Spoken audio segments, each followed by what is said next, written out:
शनिवार को एक जेंट्स आता है, मेरे पास कस्टमर बैठे थे और मेरे को कहने लगता है कि ऑनलाइन पेमेंट रिसीव ले लेंगे। मैं कहा जी ले लेंगे, ऑनलाइन ले लेंगे, क्या दिक्कत है। उसने क्या किया जी, मेरे से विजिटिंग कार्ड लिया दुकान वाले लड़के से और विजिटिंग कार्ड लेकर चला गया। तो कहने लगा कि कल हमारा अगर विचार बनता है हम आपको कॉल करके बुलाएं, आ जाओगे। मैं कहा जी आ जाएंगे।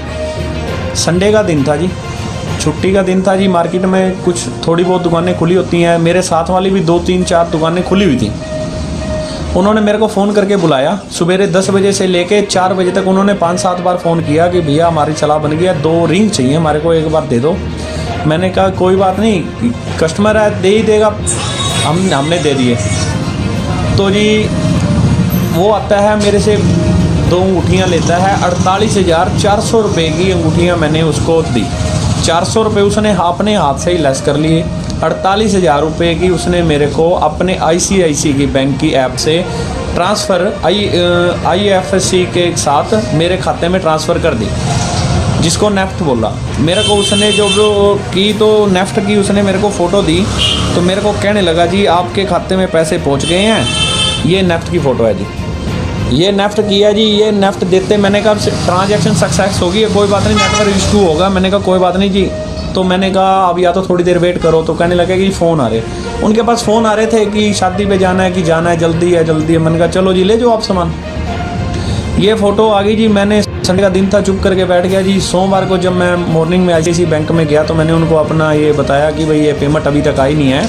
उन्होंने कहा आपके साथ ये पेमेंट नहीं है, एक फ्रॉड हो चुका है, ये जो रेफरेंस ID है ये रेफरेंस ID आपकी फ्रॉड हो चुकी है, तो आपकी कोई पेमेंट नहीं है, तो आप अपना पुलिस में कंप्लेंट करें। फिर भी मैंने कहा नहीं, क्या पता हो सकता है कि भाई दिक्कत होगी। मैंने फिर अपने बैंक में बात की, वो कहने लगे जी आपसे ठगी ही हुई है। तो फिर मैंने पुलिस में कंप्लेंट कर दी है जी, बस स्टैंड चौकी में, और वो पुलिस तहकीकात कर रही है, उसकी नेटवर्क लोकेशन खंगाल रही है। मैं उसको फ़ोन कर रहा हूँ, वो फ़ोन उठा नहीं रहा जी, तो इसका मतलब वो मेरे साथ धोखा करके जा चुका है। पंडित जी किस तरह इनसे बातचीत हुई आपकी, क्या कोई कॉल पहले ही आपके पास आई थी कि?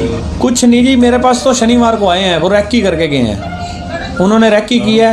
मैंने कहा चलो कोई बात नहीं, मार्केट के माहौल ऐसे ही है। मैं कहा चलो 2 रिंग वगैरह ले रहे हैं, मेरे को अपना 1500 रुपये बचना था जी। 46,500 की रिंग थी, मैंने अपना 1500 रुपये इंसेंटिव अपना रख के 10 ग्राम के ऊपर 1500 रुपये का जो मार्जिन था वही रख के मैंने इनको सामान दिया। हॉल मार्किंग की रिंग थी, उसमें बिल भी मेरे से ले गए हैं जी, ताकि वो मेरे से बिल लेके आके किसी और को बेच के ठगी का अपना पैसे लेके बचते बने। वो तो अपना मतलब बढ़िया तरीका है जी, उनका ग्रोह मिलेगा। मैंने कंप्लेंट कर दिया है, पुलिस को साथ मैं दूंगा अपना, और पुलिस का साथ लूँगा मैं।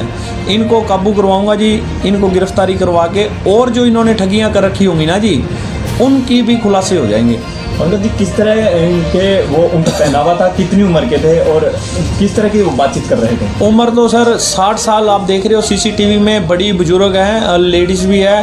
तो मतलब जेंट्स तो ऐसे लग रहा था कि जैसे देखो सिस्टम वाला आदमी जब जिसके पास पैसा होता है ना, तो उसका पहनावा ये अलग होता है।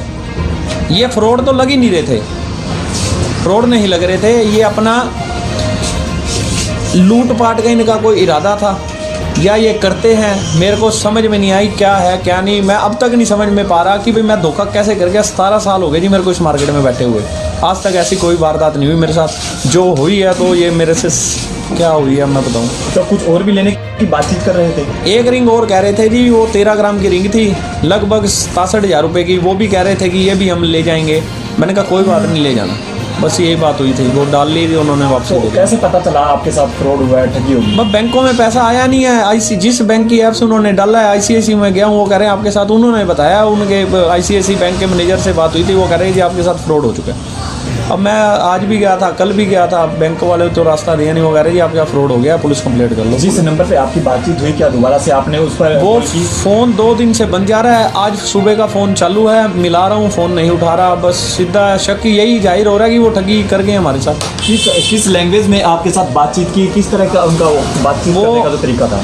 कश्मीरी थे, कश्मीर को अपने आप बता रहे थे। जो मेरे पास ऑडियो रिकॉर्ड भी है, ऑडियो रिकॉर्डिंग में सब कुछ है। और उन्होंने मेरे को अपना जो है इंग्लिश में भी बात की। जब किसी का फ़ोन आया तो उसमें उन्होंने मोमडन भाषा में बात की, मुसलमान मतलब। मेरे को तो सामान देकर, मुझे सामान देकर अपने पैसे लेने से मतलब था। मैं क्या बता सकता हूँ कि वो क्या कर रहे हैं क्या नहीं कर रहे, समझ में नहीं आ रहा जी। तो और भी जो दुकानदार है इस तरह की ठगी का शिकार ना हो, किस तरह की जो है आप अपील करना चाहेंगे, क्योंकि आप इनकी ठगी का शिकार हो चुके हैं और एक बुजुर्ग दंपति है, आप एक युवा हैं, आपको भी इनकी बातें जो समझ नहीं पाए, और दुकानदारों से क्या आप ऐसा है जी, जब मेरे साथ ये ठगी का शिकार हुआ हूँ मैं, मेरे को कई लोगों ने ये कहा चल तेरे साथ हो गया, चुप करके बैठ जा। मैंने ये देखा है कि देखो बात 50,000 की नहीं है, ठगी हो गई है, अब वो काबू करने पुलिस के हाथ में है, वो हो जाएंगे। मेरे को ये था कि इन्होंने एक गिरोह बना रखा है, ये गिरोह पकड़ा जाएगा। मैंने FIR दर्ज करवा दी है। उस गिरोह को जब पकड़ेंगे तो कईयों के खुलासे होंगे। तो जी 50,000 रुपये की मेरे लिए रकम काफ़ी है, ठीक है। अब मैं भी चुप करने को बैठ सकता था, पर मैं चुप इसलिए नहीं बैठा कि इससे और ज्वेलर्स जो हैं वो सावधान हो जाएं। ऑनलाइन पेमेंट जब तक रिसीव ना हो, जब तक जो है अपना सामान किसी को हैंड ओवर ना करे, चाहे कोई उसमें अपना भी हो, अब तो भरोसा खत्म।